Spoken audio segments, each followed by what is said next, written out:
All right, all right. Welcome to the Strong Side Podcast. My name's Mitchell Black, and I'm your host. And today we have a really fun episode. We have our second ever repeat guest on the podcast. We have our wonderful nutrition coach, Brianna Goodfellow.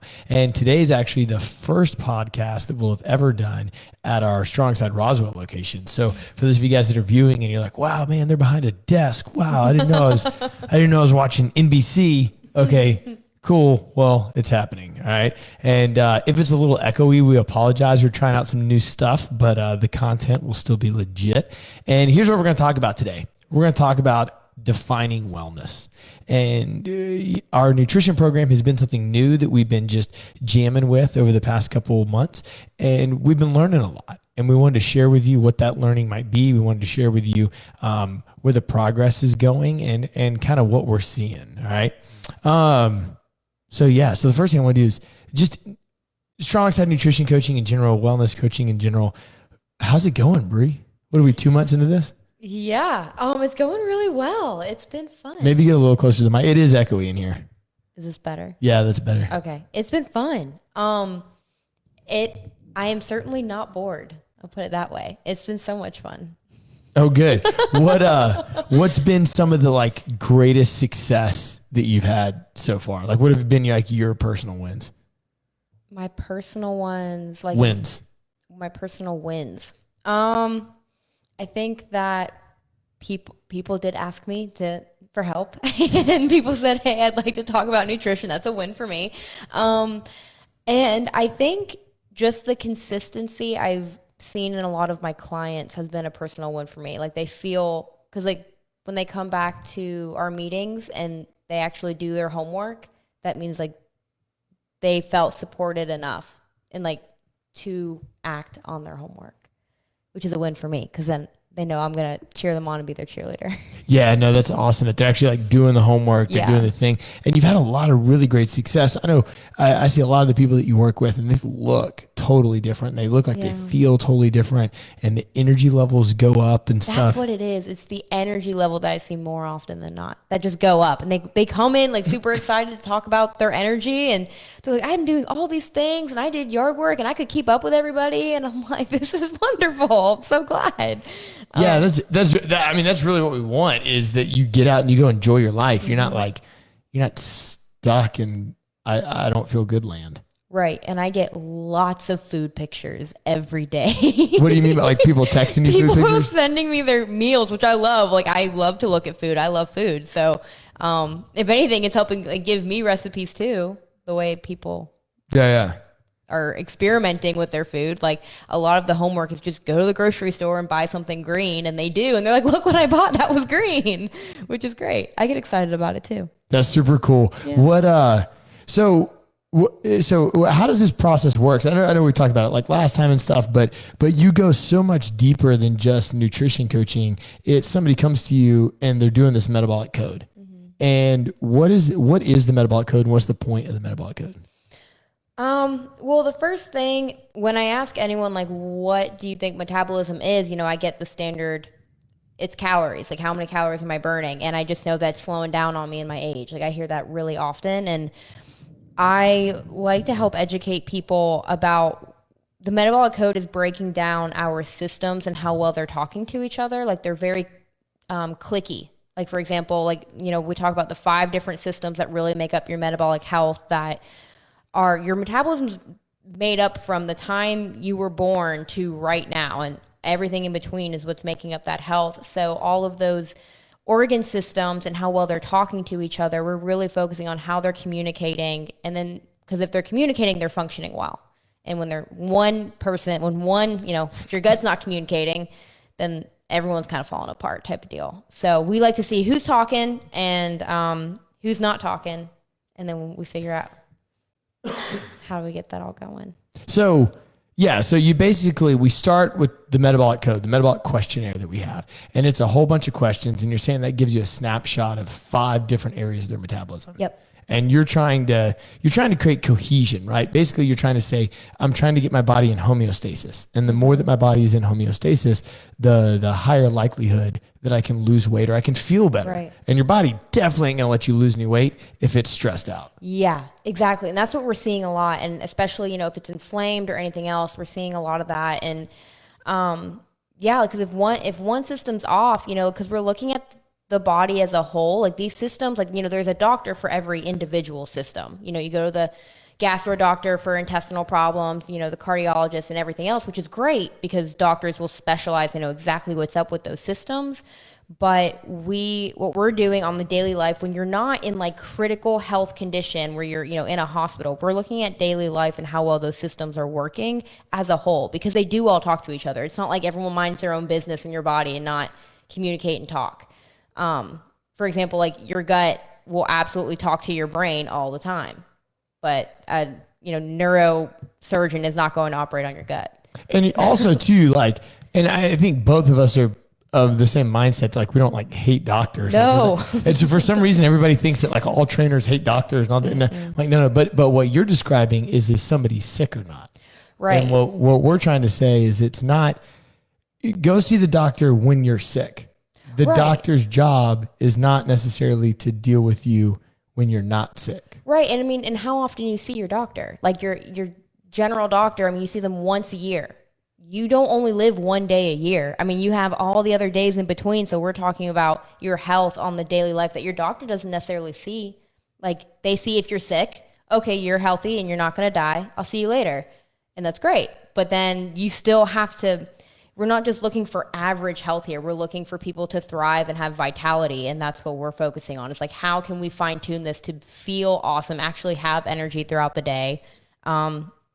Just live your best life. And it sounds really cliche, but that's all I want. That's all I want for people. And you had brought that up about talking about type 2 diabetes, that you had some clients that they go get their blood work done and it's essentially, oh man, I'm either pre-diabetic or I'm not diabetic yet. And there's nothing that you can, not you, like, they go to the doctor, hey, come back in 6 months, let's test it again. You're pre-diabetic, but I can't treat you yet because you're not diabetic. Yeah, it's like when you are diabetic, you know, I'll give you a medicine, but it's like, oh my God, like you're waiting for it to happen, which is not good. Like, you know, pre-diabetes is not, I feel like I'm hearing that pretty often. Even people in my own personal life that I hear it pretty often about, and that's a huge warning sign. It's like, okay, like you're not diabetic yet, but you're heading towards it. But when you're on it, we'll actually do something about it. And it's like, no, like let's be as preventative as we can, because you can still reverse it.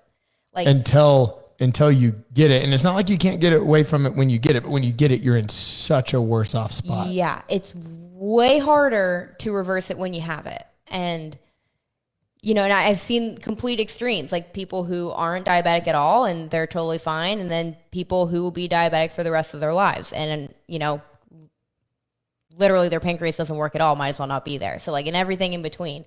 So seeing that, it makes me want nothing more than just to help in every way to make sure everyone's on the other side of the spectrum. And what we mean by that is, like, I'll give you some real numbers. Like, let's say you're looking at type 2 diabetes. So it's basically blood sugar. You're defined as type 2 diabetic with a fasting glucose, which is fasting blood sugar, meaning you haven't eaten for 12 hours. Somebody pricks your finger and tests your blood at 126 or greater. If your fasting glucose is 126 or greater. They can also measure an HbA1c, but that's also over like a 6-month term. We're just saying fasting glucose. Well, it's got to be 126. If it's 124, they can't do anything.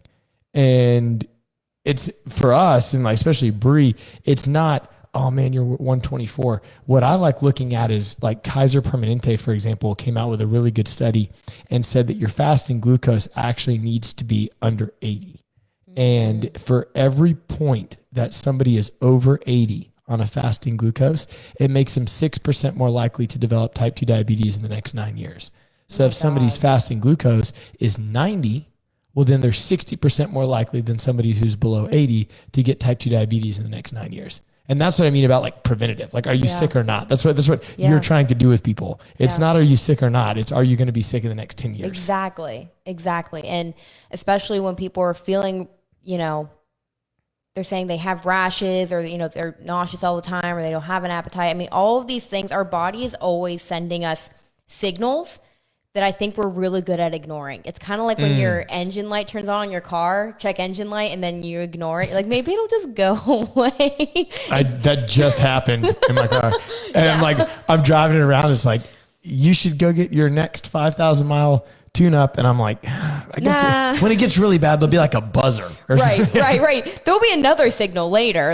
But we all know the more we ignore it, the worse it's going to get. So that's what we're trying to avoid right now. When your body, if you're only, pooping once a week, that's a signal that something is not going well. And we should probably address that now before it gets worse.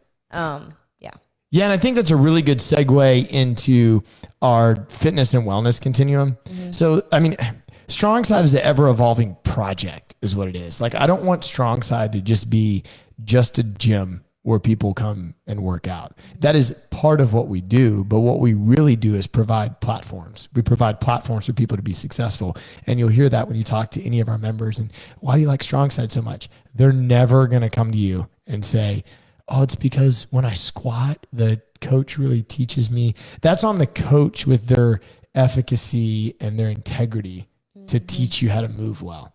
But you go talk to somebody and they're like, oh, dude, it's the most supportive people. It's a great community. I'm always there. That's the win, right? It's a platform for you to be successful. But StrongSide also needs to be a platform for you to be successful in nutrition and wellness, in mobility and stretching, and like everything that we do on the daily, right? So if you guys watch the Whiteboard Wednesday, if you're watching this live right now, it dropped today on our Facebook page, on our members group, and you can go see Coach Carey, who's our programming lead, talk about the fitness wellness continuum. And that's a good segue into what Bree's going to talk about next. But there's different, you have a sickness wellness continuum is a way that you can measure the hedge against sickness that you've built. So what you have is you have sick, you have normal, and you have well. And think of it on like a big half circle. One end of the side, you're sick. In the middle, you're normal. And on the other end, you're well, or you're fit, right? And the closer that you can get over to the fitness side or wellness side, the more of a hedge that you've built. Because life is going to happen. Somebody is going to go through a catastrophic accident, or a loved one's going to get cancer, or you're going to move, or or your kid's going to start school and you weren't prepared for it, or something gets dumped on your life, or Corona happens and you have to homeschool your kids, right? Yeah. Think of, that's the most dominant recent thing that happened, but something's going to happen. And you're going to have to make a life adjustment, and more than likely your fitness is going to drop down. That's all going to happen to us at some point in our life for a long time or a short time. But if you can be more on the fitness side, and then when you have that life thing that happens, you're just going to drop back to normal. If you're floating around all the time at normal or kind of sick, and then you go on a mountain bike deal and break your arm, and then you have to sit there for 8 weeks, that was going to happen whether you were doing this or not, if you like mountain biking. And then you have to sit there, and then all of a sudden, oh man, I broke my arm and now I have high blood pressure. So weird.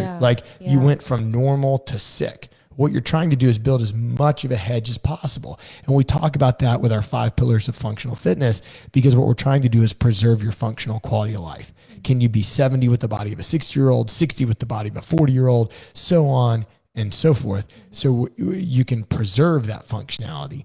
And that got us questioning a lot about wellness. So you were doing, or are doing, all these consultations. You got all these clients. It's been going really well, but you just called me and we started talking about how can we do more?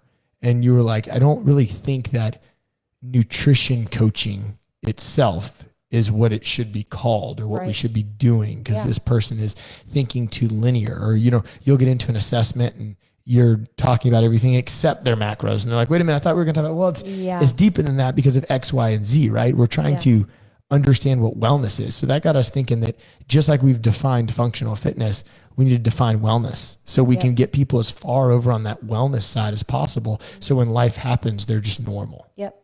Yeah.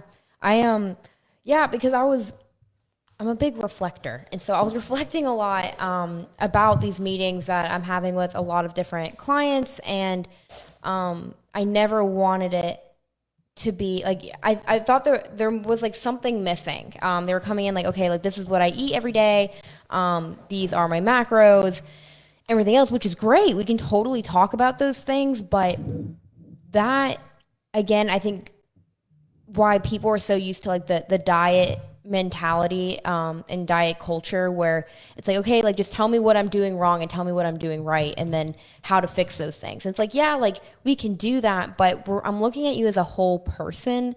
And when you're looking at someone as a whole person, you're way more than just the percentages of your macros. Like, so much makes up of that. So when you and I were talking about what's going to set this apart from me just looking at someone's MyFitnessPal and telling them what to eat and what not to eat, what meal plan to do, I wanted to make sure that no one got confused as to why I'm asking about their stress levels and why I'm asking about their sleep and, what their lifestyle looks like at home, and almost using food as like a last resort of what we talk about, because yes, food's super important, and I would love for you to eat all the broccoli and kale all day long. That's wonderful. But I think when we look at a person as a whole and we condense it down, we came up with those 3 pillars of wellness. And when we look at a person, we want to look at, yes, their diet, but we also want to look at their stress and sleep and their active, if they have an active lifestyle. I think those 3 things together, and pairing sleep and stress together, because those 2 are so intertwined and married to one another and affect each other so symbiotically. Is that correct? That's the right word. We'll just roll with it. Yeah. And those 3 things, diet, sleep and stress, and active lifestyle, really makes up how healthy or sick a person is right in front of you. And those numbers are constantly changing. If you want to look at it like on numbers, but like, if you can go home and, you'll eat perfectly, your diet is on point, but you're not sleeping, you're up every 2 hours, you're not going to be a super healthy person. Like that's going to affect your day, your energy, and then your mood, and then how you're talking to your kids all of a sudden, how you're performing in your job. I mean, all of these things just domino into one another. It's not, again, we're not doing individual systems like in a doctor's office. We're talking about life as a whole, and we're looking at how healthy am I in my life and where am I going with it. And when we start to pay attention to these signals from our bodies, whether you have chronic headaches or you're tired every day from the time you wake up, from the time you go to bed, or you sit all day and the only time you move is when you come into the gym, like all of that is totally different than as if you're in a vacuum, a perfect vacuum of like, okay, I ate, 300 calories at breakfast, and then I moved and I walked and I burned 300 calories here and there. And so like, we're not robots, we're organic living beings, and these things are always going to fluctuate. And I think when we look at the 3 different pillars of diet, sleep and stress, and, lifestyle, active lifestyle, it all starts to paint you a different picture of what's really going on the inside. All right. So we have our 3 pillars. So that's what we're doing, is we're trying to say, all right, well, what is wellness? Like, how can you coach people towards wellness? Is you're saying stress and sleep, diet, and active lifestyle are the 3 pillars that we really need to focus on. It's going to give people the largest success rate. Why do we want to focus on stress and sleep? Because it's everything. Done. Bullet point over. I mean, because right now buzzwords of adrenal fatigue and burnout are circulating everywhere, and that's not normal. It is not normal to be tired all the time. It is not normal to have an energy crash every afternoon at 2 p.m. It is not normal to feel bloated all the time. Like all of those things that we just kind of brush off, again, back to the check the engine light situation that we just are really good at brushing off. Like it's not normal. And so, like I very rarely have a person come in, they're like, yeah, no, I'm perfect. I'm good. I sleep 9 hours. I eat perfectly. I eat all my veggies. My macros are on point. I love my life. I have no stress. That never happens. Yeah. I don't know anybody like that. If I do, if you're that person, come in and talk to me, and then you can coach me, because I don't live that life either. And I totally went on a tangent there, but. Well, it's kind of like with movement. What we'll see a lot is somebody will come in and they'll say, hey, my knee hurts. They're never like looking at their knee. Yeah. I'm like, okay, what did you do? Like, it's probably coming from your other knee or your ankle or your hip, or people be like, oh, my shoulder's aggravating me. I bet that's where the pain is showing up.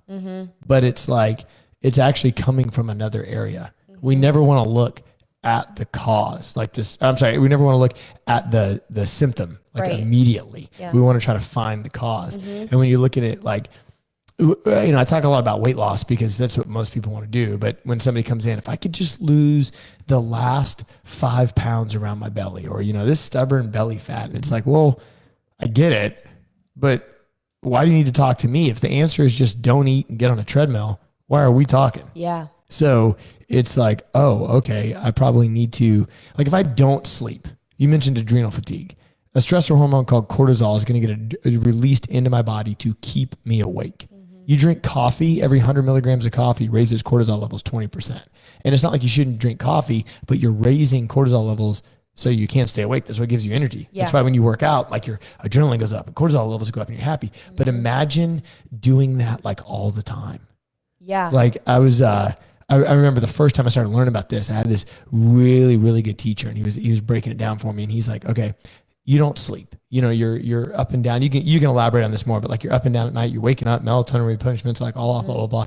And he's like, okay, you're going to be stressed out. You can't produce any sex hormones, which is all your precursing hormones to build muscle and like all this stuff, everything you want. And he's like, your body's going to be strung out. He's talking about fight or flight. And he goes, dude, literally think about trying to have sex while being chased by a tiger.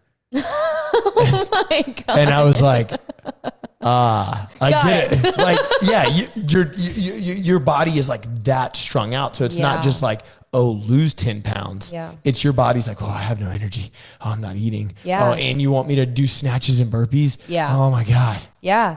And then your body's just in pure survival mode. That's its whole job, is to keep you alive. So more often than not, like, those symptoms that you're feeling, like, if you're nauseous all the time, I hear about this all the time, headaches or whatever, like, that's your body reacting to something else to try and keep you alive. Like, something else is causing those symptoms, and that's what we're after. And yes, it's great if the symptoms go away, but that means that we're heading in the right direction. And like, it's just not that domino effect of everything kind of falling apart, which happens slowly. And also, I think you tagged me in this, but that whole idea about your metabolism actually not slowing down as you age. It's actually just the buildup of a poor diet and like poor lifestyle, and it just builds and your metabolism is slowing down that way. Yeah, I'm a big believer of that it's not that you're 50, it's that you haven't taken care of your body for 30 years. Right. And I'm not saying that you're 50, you should be playing a professional sport like somebody in their 20s. I'm saying that's a pretty large blanket statement. Well, I was just listening to a study, and I'm not just doing this to bring up the gut. I'm not going to go on a tangent, but it just happens to be about the gut. But they took a study of all of what they call the super agers, or all these people who are in their 70s or 80s or 90s with virtually no diseases at all. And they were on no medications. They were just aging like human beings. And they took a picture. Basically, they sampled their guts and to see what their microbiome looked like.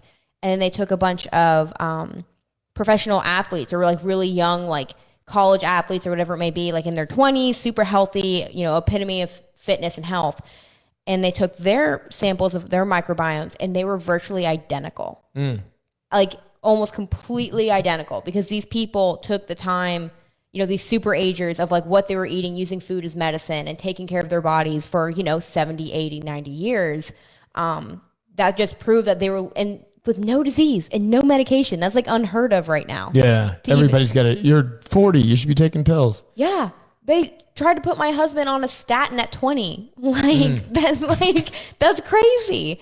But I think that's what we're here for, is when we're looking at wellness, and to tie it all up, is we want to be here for the long haul. And we don't want to be crawling out of life at the end. Like, we want to be as healthy and well as we can be, so that we can enjoy it. So when we talk about stress, what's some ways that you work with people to help manage that? Because what I enjoy about your conversation with people is you'll ask an interesting question, not necessarily just like well, how many pieces of broccoli did you eat today? It's like, it's a question that makes you think. Right. And what is like our thought around that, or the supplementation that we offer now? We have pharmaceutical grade supplements that we can use to increase melatonin, decrease cortisol. Like, what's the goal there?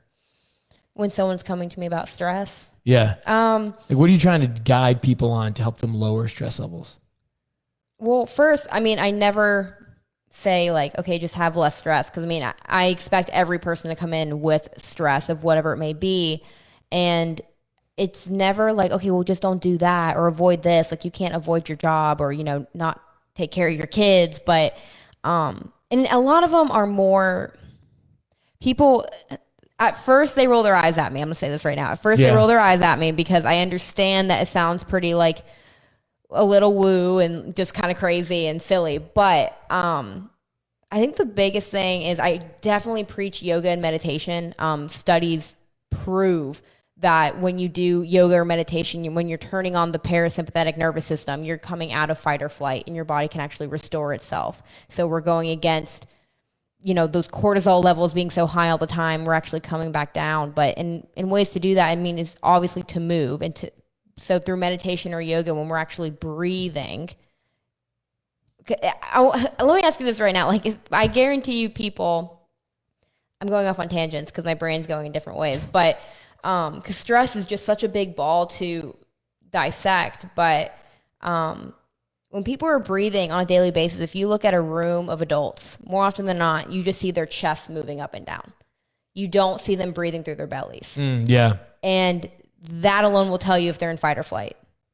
Oh, that alone. Very true. Because when our parasympathetic nervous system is on, we are breathing from our bellies and we're activating the vagus nerve. I think it is. Yeah, that is what turns on our other systems. So it's either in the red zone or the green zone. And we want to be in the green zone when the parasympathetic nervous system is on and our body knows, oh, okay, we're cool. I'm not being chased by a tiger. I'm chilling and I can live my life. When we're in the red zone, we are being chased by a tiger all the time. Yep.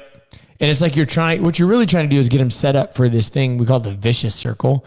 And it's like somebody goes to, ideally what is trying to happen is your body is supposed to produce cortisol, but it's supposed to produce it at heightened times throughout the day, where maybe it's like in the morning where you wake up where you have the most energy and it steadily decreases all day. But typically what people run into is they wake up, they need 4 or 5 cups of coffee to get going because they're trying to stimulate cortisol. And then the coffee's not enough, so they have to get Monsters. They have to do whatever. And then it takes 3, 4, 5 hours to wake up. They're in like this fog, right?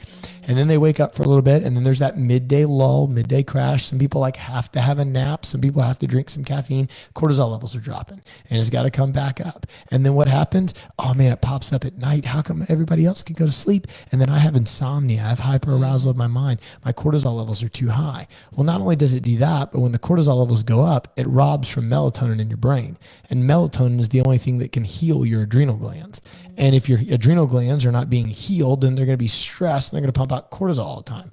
But it starts irregulating itself. So you're up at night. You're tired when it's light out and all that stuff. And the idea is that you can get your hormones functioning on a circadian rhythm, and they're dictated by light. So at night, the cortisol production goes down. You're able to sleep throughout the whole night. And then in the morning, it starts going back up and it keeps you awake. And then it steadily drops off throughout the day. And you don't run into those scenarios like stress peeing, like you mentioned earlier. 94% of people that wake up between 1 and 3 in the morning to go to the bathroom have heightened cortisol levels. They just get a stress signal to the body that says, hey, I got to pee. It's like peeing before a workout. You're stressed out. Like, oh man, I got to pee. No, you don't. Yeah. Like you have that sensation. So you just wake up. But if we can manage your diet, manage your lifestyle, do things like meditation, do things like increase fat and protein levels, do things like take out carb and sugar cravings, then you can get on a nice circadian rhythm where your stress levels are more balanced. Yeah. The guys that we partner with to do the metabolic code that you're doing and stuff, we have pharmaceutical grade supplements like Relora that will naturally start bringing down cortisol production. We can do saliva tests to test people's cortisol, and we can see when their heightened cortisol levels are and balance it throughout the day. So all the stuff you're talking about is how we can really pivot into stress and how we can help manage stress. So that's one of our 3 pillars, like you were saying. Yes. And with all of that being said, and I agree with everything you just said, but I think that's all awesome. But then people just get stuck. It's like, okay, well, what do I do? Because like, I'm still stressed out by life anyway. Like, I have to pick up my kids, like, or like I have to do this or whatever. My in-laws came into town, whatever it is. I mean, stress is going to happen no matter what. And, you know, most people aren't going day to day like, okay, like where are my cortisol levels at right now? Like, they're just, you know, they're just trying to keep their kids alive or whatever it is. And that's a win for them that day. And, you know, and so it's just bringing in those techniques of, you know, yoga or meditation, like with an app or whatever it needs to be, or even, I mean, it's such a, and I laugh because these are such simple tasks to do, but even if you, like I have my journal, like if you have a journal at the end of the day and you want to just go ravage through the pantry because you're still stressed out and now you're all awake and now you're not ready for bed because you haven't had your you time and you've been taking care of everybody all day long, you're still stressed out. If you can just write all your thoughts out and dump them onto a page, literally just throw up everything in your head. Like, today I ate a grape and I hated it. And then I also went to the gas station and I got cut off. Like, whatever it is that like just is running through your head. Studies show when you dump it out onto a page and you're feeling all that stress and anxiety, you can actually put logic to those irrational fears. And dumping it all out onto a page, like people won't be sitting there at night with their thoughts racing anymore. That they have less to think about because they've already thought about it. Yeah. Everything that's bothering them. I hear that a lot. Like, oh, I'm just up all night, like thinking about everything I should have done, what I have to do tomorrow. You know, I call it the nighttime scaries when like they want to eat all the potato chips because they're thinking about everything that they're doing tomorrow. I'm like, just dump it out on a page. Just like we have to incorporate those healing habits of getting it onto a page. So, you know, you're feeling anxious and adrenaline. Okay, move and do some yoga. You feel anxious and you feel like you can't breathe. We have to work on deep breathing. Oh, your thoughts won't stop racing. Dump it out on a page. Like, they sound really simple, but we don't do them. It gets you to like get rid of it too, because you start managing people that do that. I'm not a big journaler, but I know a lot of people that do. I handle my stress like in different ways, but like you mentioned, like somebody cutting you off. Dude, if somebody cuts you off and you're still mad about it, like 7-8 hours later or the next day, and you're like, that jerk, it's something almost had. Did anything happen? No, but it could have. Like, you're probably so stressed out about so many other things that you just needed that. And to that point, though, like that's sitting in your head all day. But if you actually released it onto a page, more often than not, they can let it go. Yeah. But it's like when you're in your head, you're in your own cycle all day long, going over and over all these things. And then have you ever like gotten mad about something, then you actually talked about it, and then you realized how stupid it was? They probably didn't tell anyone all day. They're just mad. You know what's worse is when you get really mad and you're like 30 minutes in, you realize you just like misunderstood the topic. Oh my God, that's so much worse. Hey, my bad. Actually, we're cool. Oh, wait. I actually totally agree with you. Yeah. So pillar number 2 is diet. And kind of what is Strong Side saying that like is the roundabout of like a healthy diet? You have a really good vision and concept and understanding for this. I think the first thing is it's not a diet that's going to end. It's going to be something that you can't fall off of and fail. It's very much going to be a change. Now, I know a lot of people are like, oh, it's easy. I'll just eat pizza and I'll never fall off that diet. But it's like, yeah, okay, but you're going to feel terrible the whole time. I'm talking about a diet that's going to give you energy and is going to fulfill you and make you the best version of you. And so what does that mean? I don't know exactly what vegetables are perfect for you. Like, it's all, people react to different things in different ways, but this is a complete experiment, and I'm here to help you with that experiment. Like, I know everyone knows how they react to Cheez-Its out of a box, but do you actually prepare food that will nourish your body? And that's the biggest thing is like when people are like, okay, I can cook, but I don't know what to cook. It's like, okay, just focus on colors and is this going to nourish me? How am I actually going to feel when I eat this? Yeah, you're giving them a guidance towards, hey, now if there was a best food, just like I tell people with exercise, if there was a best exercise, we would just do that one every day. Right. We wouldn't do anything else. Right. And if there was a best food, then we would only eat that. You're giving them a guide on, hey, within this many ingredients, within this idea, hey, your breakfast needs help here. We're really saying, eat clean, eat often, eat things that make you feel good. Right. And again, it's not complicated. Like I'm not going to give you an advanced equation or meal plan to follow. I'm not going to write down like what you need to eat for breakfast. You have to figure that out because I'm not going to Like, I'm going to help you figure it out, but I'm not going to be there with you every morning to make sure you ate it. You're teaching people how to fish. Yeah. Yes, exactly. Yeah. That's a good way to put it. That analogy, because, life will happen. You're going to go out of town. Your in-laws are going to come in and, whatever throws you off your course, because when things throw you off your course, when you're on like a standard diet in like diet culture, you have to start all over. Like, it's like, oh crap, like I was off for a week. I ruined everything. And then also your body's probably not going to react very well if you fall off of a very strict, specific diet. And that also shows that there's a problem, because it shows that your body's not very stable on the diet that it's on. I'm there right now, 100%. What do you mean? I'm 4.5 weeks out from my Ironman, and I am not eating or training like a normal person right now. Like, everything's regimented.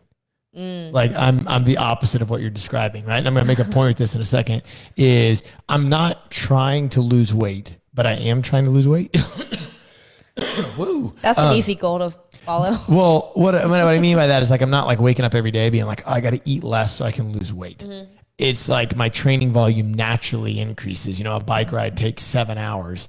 Like, you're going to lose weight. And I weighed in this morning at 174. I haven't weighed that in a long time. I would like to race at like 170, 171. I feel like in the marathon, I would be so light on my feet. That would be ideal. Wow. But okay. So like you're saying, right? It doesn't, now I'm giving you an example of somebody eating like this and training like this for sport. But what if every day you're like, I got to stay on this diet. I can only eat this, right? Yeah. The few times that I've veered off my diet, like the day that we put, the day that this Roswell location was done, and I didn't have to do anything else, I went home and had a drink, and I hadn't drinking in like 12 weeks or something like that. I just had one, and then the next day you like feel hungover, like absolute garbage. If I go off my diet, I'll feel extremely bloated, and the weight will go up like 3 pounds. Yeah, because I'm so regimented, and I'm like, I eat this many Cliff Bars. Right. I have this many, because I know for me, if I'm doing it for sport, if I don't do that, when I get on the bike and try to ride 7 hours, it ain't going to go well. What'd you drink? Huh? What'd you drink? Dude, I've been trying the Rocks Terramata. I don't know what that is. Oh, is that tequila? It's tequila. I hate tequila. Okay. Hate tequila because Spring Break '08 ruined me. Oh my God, it's burned into your brain. Burned into my brain. And I got annihilated on tequila. And we're in 2021, so Spring Break '08 ruined me. Okay. And I have legit, if I ever was even smelled tequila, somebody's like, oh, look, I have tequila, and I smell it, I'd want to like throw up. Oh, like God. That. But leave it to Mr. Dwayne. He always comes out with some good stuff. Oh, The Rock. And it was just, it's smooth and it's good. And it's like, just like him. Yeah. Well, did you know tequila is a probiotic? No. It is. Cool. Well, had that, and it's super solid. So it's good. Cool. I only drink, I don't like beer. Yeah. And I only drink like liquor or like a wine or something like that, if at all. But the point was, I had like one. Yeah. And I woke up the next day with a headache. Right. I'm not saying that you should drink consistently so you don't wake up hangover. Yeah. What I'm saying is when you live your life that regimen, and I'm giving you an example right now, you feel so bad. Right. And then on top of it's not sustainable. No. Because then it robs you so much from like regular, not everyone's training for an Ironman.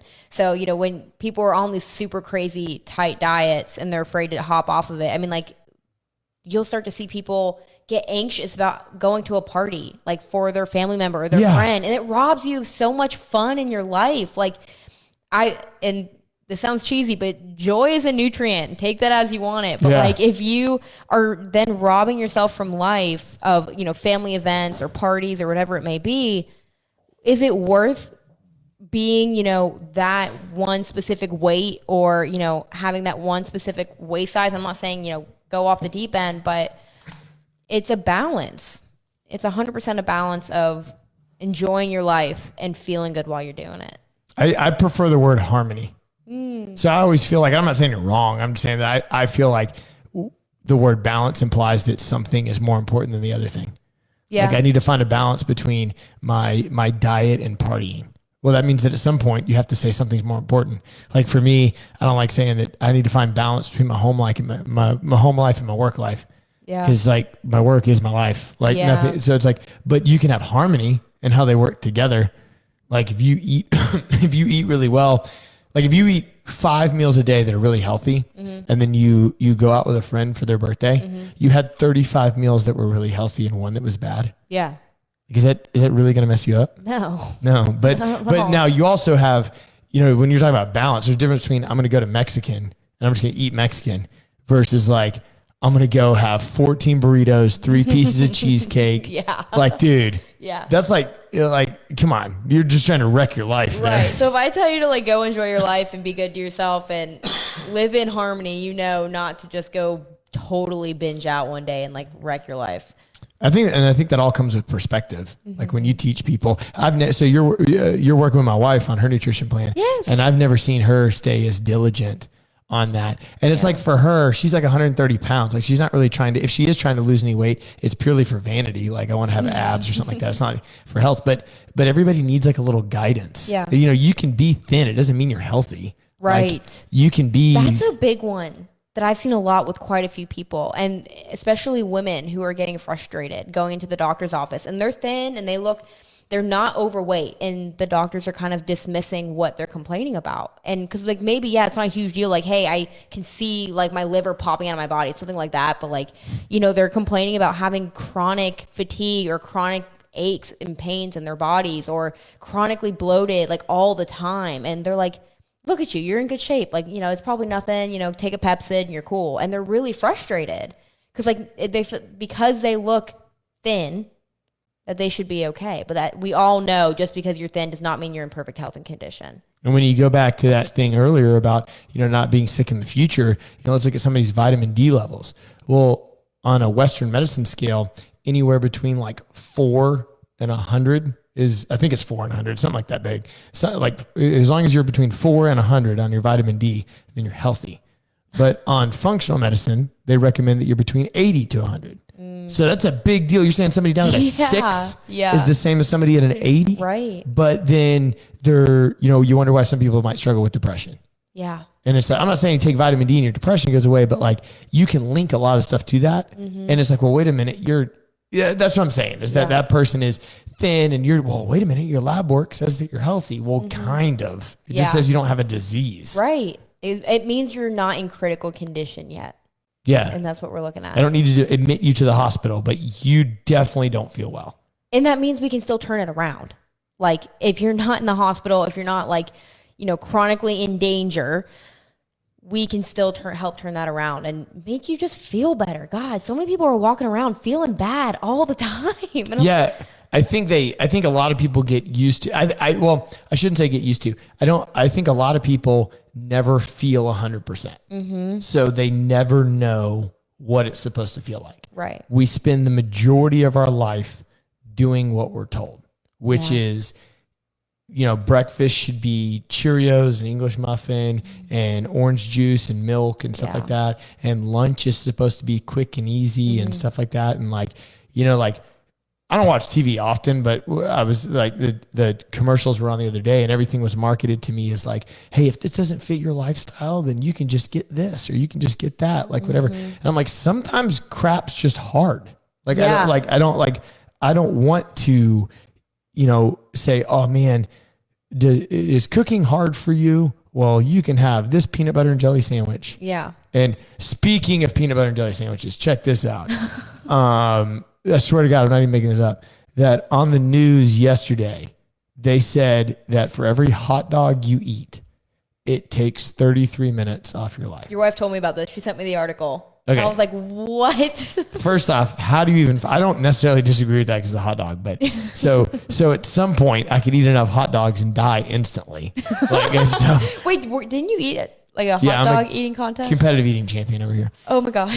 But anyways, okay, so whatever, that's kind of whack. All right, but how'd you feel that? But if you eat, the other side of that was if you eat a peanut butter and jelly sandwich, it will add 33 minutes to your life.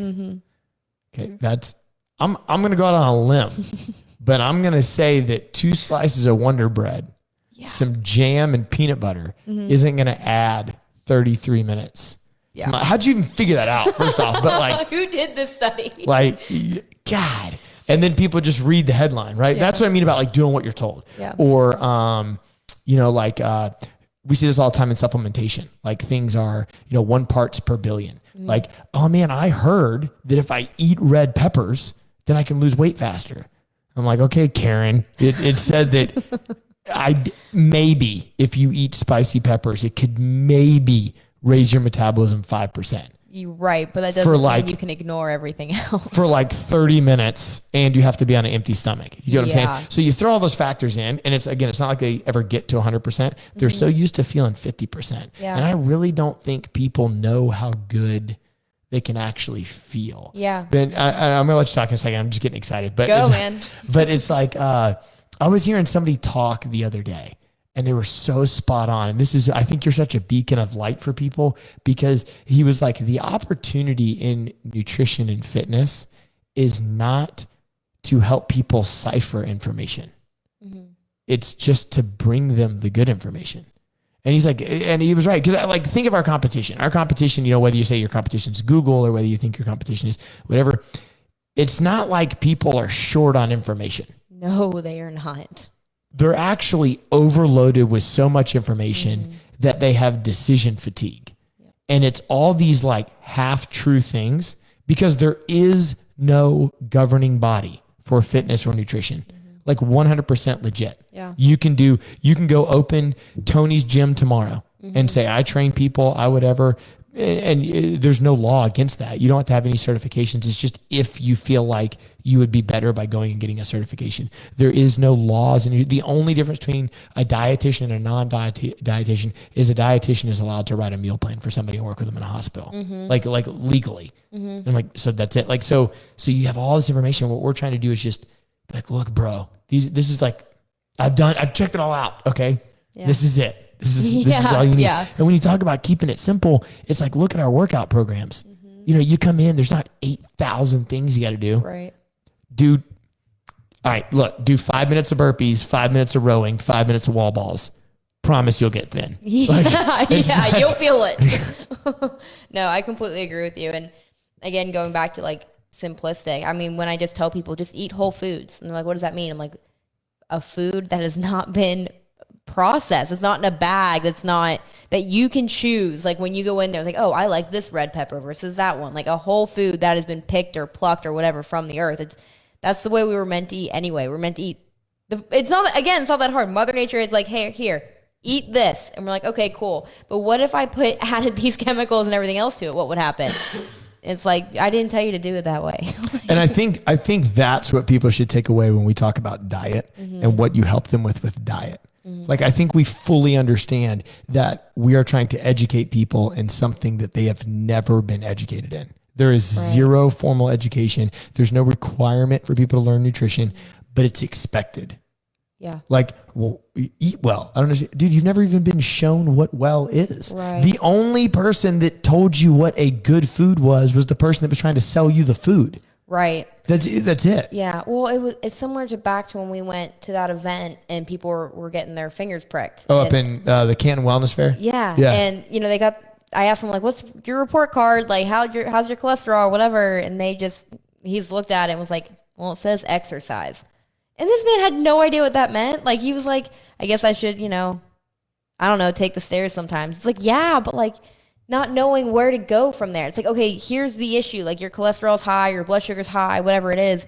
And it's just such generic feedback, like instruction of like, okay, eat more vegetables and go exercise. Like if you've never done that, you're gonna be like, okay, cool. Now, and then probably not do it. And like more often than not, we hear those things all the time since we're kids. Don't smoke cigarettes, eat vegetables, and go to sleep. All those things. It's like, that's great. Then why aren't we doing it? You know what I mean? The simple things. Like what is keeping us from doing it, and why are we not acting on those things that we know will make us feel better? And I think it goes to your point, like there is so much information. There's so much mixed information that we have access to 24/7. I hear people say, I consulted Dr. Google and this is what I think I have. I hear that all the time. Yeah. They literally call it Dr. Google because they're like, because I know if I go to the doctor, they're not going to listen to me. So I'm just going to try and figure it out myself. And then there's no guide. I mean, yeah, no, 100%. Because, let's look at exercise. Mm-hmm. The best exercise program is the one that you follow. the best nutrition program is the one that you follow. So it's not necessarily, I tell people all the time, StrongSide is not StrongSide because we have a better squatting program than you do. Yeah. We base our business on how frequently you'll come. And what can we do to get you interacted with more? And when you're looking at nutrition coaching, it's not like you're sitting here saying, I have created the PDF of all your success. This is all you'll need. It's like, no, dude, we know that these things are probably going to make you better. And my goal is to kind of guide you. You ever watch that show, My 600-Pound Life on TLC? Yeah. Dude, It's really sad. Nobody weighs 600 pounds because they have a bad thyroid. Right. You get what I'm saying? Like there is so many more emotional triggers and environmental pieces and all these things going on that would make that person want to do that. And I get that not everybody we meet with is weighing 600 pounds. What I'm saying is you have to understand the bigger picture. The emotional level of all of it is so huge. I mean, like, it's so huge. And we talk about emotional eating a lot. And the food diaries really help with that. The food diary that I made for the nutrition program, not only, I mean, it's helped really discover some food allergies for one thing, but then just recognizing, I know when I eat this, I feel pretty bad. So then now they're avoiding those foods. Now they don't feel nearly as bad. But even with emotional eating, like I hear a lot, I did so great all day. And then between 7 and 10 o'clock at night, I eat everything that I'm not supposed to eat. I drown myself in Doritos and I eat a sleeve of Oreos. And I'm like, okay, you're not doing that because you're hungry. Yeah. People are not driven by hunger when they're going through the pantry at 12 o'clock at night. More often than not, it's usually linked to stress and anxiety or whatever else that you're feeling, depression, whatever it could be, and those are in huge factors. You can't just say, "Oh, get over it. Don't eat all that." That's never going to be like we're going to look at again the cause. Like we're not looking at just the symptom of you eating everything. We're looking at the cause of it, which is more often than not something emotionally that we have to deal with. Yeah, and then hang on, I gotta get some water.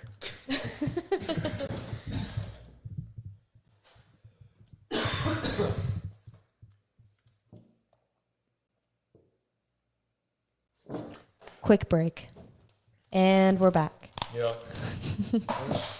I have had this crazy just scratch on the top of my throat, like ugh. And I just got to keep drinking water. But then I keep so much that it's like it makes the thing worse, and it's annoying. I think it's coming from I yell so much during like all the classes. I mean, because even now I'm like doing the podcast, and like you can hear my voice kind of like I don't talk like that when class goes on. I think it's from so many years of being woo. So 100%. You have to take care of your voice, man. Is that in the nutrition program? No, I just know that because my husband being a vocalist, like before he would perform for like on stage or anything, he'd have to do so much prep work. It's such a diva lifestyle. Yeah. I'd be like, okay, bye. I'm not doing this. But so that kind of, I mean, we don't got to spend too much on the last piece, but the last pillar that we talk about is an active lifestyle. And that really goes into the 5 pillars of functional fitness that we have at StrongSide, which is squat, sit up, push up, aerobic capacity, and cognitive ability, and the ability to preserve functional capacity for a longer period of time. Like that's what we're trying to do in our classes. We're not trying to get you to power clean more, which I mean, you do power cleans, but it's about these, how can we put compression on the sensory nervous system? How do we like use the principle of overload, the FIT principle, like all these other things to allow you to progress more and more. And we believe that those 5 pillars kind of help you out with that. So when we define active lifestyle, what are you saying? I mean, yeah, the 5 pillars obviously is the basis of all of it. But I think when we look at, like what I said earlier, if you're sitting all day long or, you're laying horizontally all day long, but then you come in for an hour at the gym, obviously you're not going to get very far in your results. But when we see these things happening outside of the gym, like for example, I was talking to a member the other day and they were so excited. They're like, I was helping with yard work the other day and everyone else was out of breath and I was okay. Like I was good. I was with the shovel and I could like handle everything. And they were so excited. And like that when before they weren't able to keep up. And he's sitting there telling you guys need to go to StrongSide. You guys need to be able to like shape up, whatever. And I think when we're just able to participate in our lives outside of the gym, I mean, doing things like yard work, helping, your friends move or, being able to, like when Carrie was talking about on her podcast about like going to Disney World and all of the walking that you have to do there and being able to just participate alone. I mean, that's a huge deal because no one wants to be isolated. And and when we're moving in life and we feel like we can be a part of something bigger and we're part of a community, you can go to events without, being totally exhausted or without a pain or something. I mean, that's where we live life. I agree with you. Yeah. Yeah. It's most people don't know how good they're supposed to feel. Like that's the thing. And movement should not be challenging. Our 5 pillars, we don't define as exercise. Mm-hmm. Like I don't define a sit-up as an exercise. You might do it while you're exercising, but a sit-up is a minimum requirement you need to be able to do. Yeah. A squat is not an exercise. To stand up from this chair right now, we're gonna have to squat. Mm-hmm. So unless we would like to give something up, like our mobility or our freedom or go into a nursing home or something like that, we are going to need to be able to do those things for the rest of our life. So, and I think you made the point of like making sure like you can sustain being out of breath for 25 minutes a day. 25 minutes at minimum. And why is that? So like if you look at a lot of daily tasks, they're around that range. Mm-hmm. So I believe that if you can train over the minimum, you can preserve it for a longer period of time. We see that all the time. That if you can, like for example, if you can squat with load, you can stand up from a chair for a longer period of time. Mm-hmm. If you can do a ring dip, you can do a push up for a longer period of time, right? Like, so if somebody's saying, man, I parked way back there. I hear this all the time. They're half joking, but I got my exercise in today. I walked across the parking lot. No, you didn't. Yeah. Like, what are you going to do, dude? Like, it's like, you have to go when the elevator breaks and you're panicking because you have to go upstairs. Mm-hmm. That's life. What if there was a fire? Yeah. Like that, like I think about that stuff all the time. Like, I watched, this is kind of crazy to think about, but like watching or thinking about like 9/11, for example, like those people had to travel like 50 floors. Like what if my uncle was one of them. That's crazy. Mm-hmm. But like, just think that is never going to happen to you. I get that. Yeah, like that is never going to, but man, geez, like, isn't that terrible? I went to Publix last Friday. I go to check out and I didn't have my wallet. I was like, oh no. And I looked at the lady, I said, all right, look, I think I can run to my truck, get my wallet, and come back before you're done scanning this stuff. And I ran out there and came back. But I was like, what if I couldn't? Yeah. Like it's just all those little things like build up. Yeah. Like I would hate to live my life that like, oh man, now everybody's got to move because I got to walk out to my car. It's going to take me 12 minutes. And I'm not talking about 87-year-old people. I'm talking about 35-year-old people that think they're old. Mm-hmm. And that's why we wanted to develop that. It was like, okay, what do you need to be able to do? If you can get out of breath for 25 minutes, you can probably, like if you can get out of breath for 25 minutes, you can walk up a hill. Like you can go to Six Flags. Right. You can go to stand from ride to ride and kind of move around at Disney World. Like, and you're not going to feel like it's debilitating. I'll give you a great example.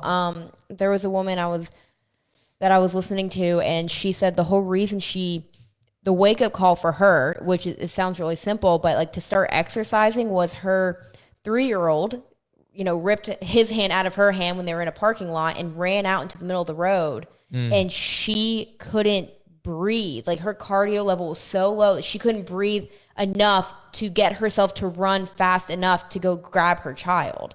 And that's where it scared her. She was like, I was incapable of going to run after my child as he was running out into the road when everything in my brain was saying go, go, go, but my body could not keep up with him and catch him. And meanwhile, that's her whole purpose in life is to keep her child alive. Like, she loves her child, but she could not physically keep up with that 3-year-old. She her cardio ability was not there. Yeah. Her aerobic capacity, she could not go catch him. And she was waving down cars to stop and everything else. But imagine that scenario. That can happen all the time. I hold my best friend's child's hand all the time. She's always trying to rip her hand out away from me. I'm like, not today. And then I grab her and throw her over my shoulder. But you're not going anywhere. But just think that happens every day. Yeah, that's a big deal. I mean, it's just, you're trained. We use the cliche term, you're training for life. Mm-hmm. But you kind of are. You absolutely are. I mean, exercise was invented because manual labor went away.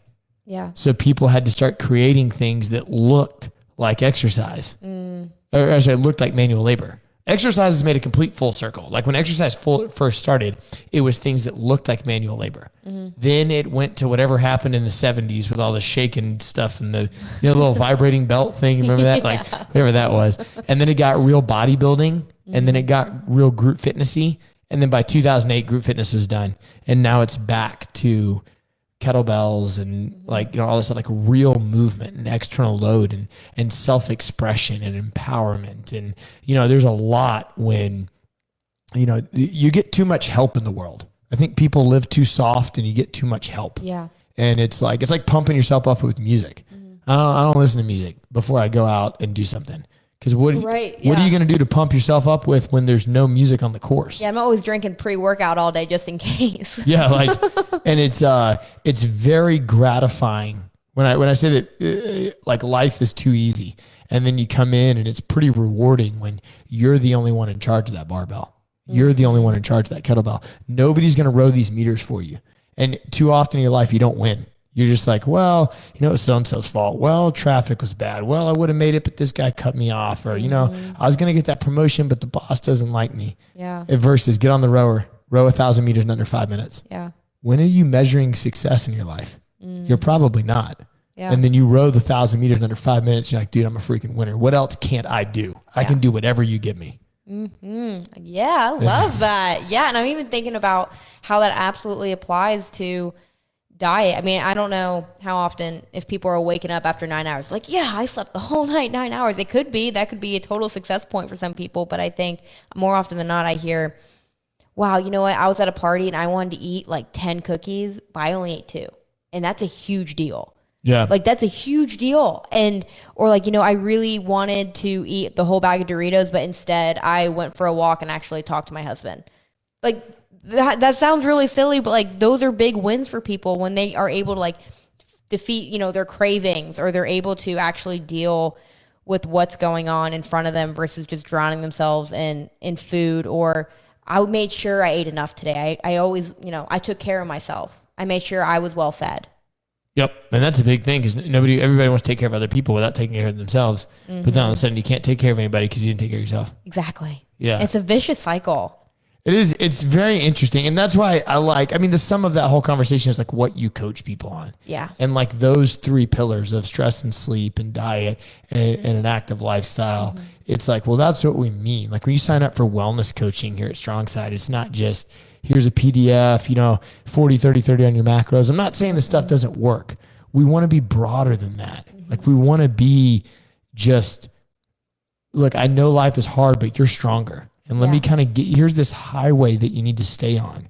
And you might shift lanes or stay over here, and that's okay. But as long as you're on this like fitness highway, then you're going to be okay.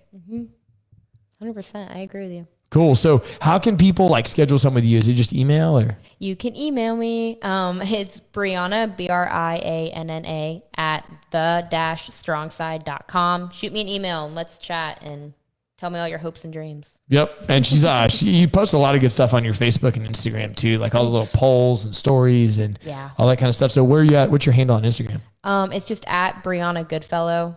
Goodfellow spelled exactly how it sounds. Yes, that's my last name. And no, some people don't believe me when I say it. At Brianna Goodfellow. Add me on Facebook. Follow me on Instagram. I got to get back up with my quizzes. I've been lacking ever since. Ever since I moved, my life has been in a little hasty and running around everywhere. But I'm getting back on my quizzes, and we'll learn about what your body does for you. They're fun. Cool. Awesome. Hey, well, thanks for coming on, and I'm excited for all the stuff we're going to do with StrongSide Wellness. Yeah, excited. Rock and roll. Yes.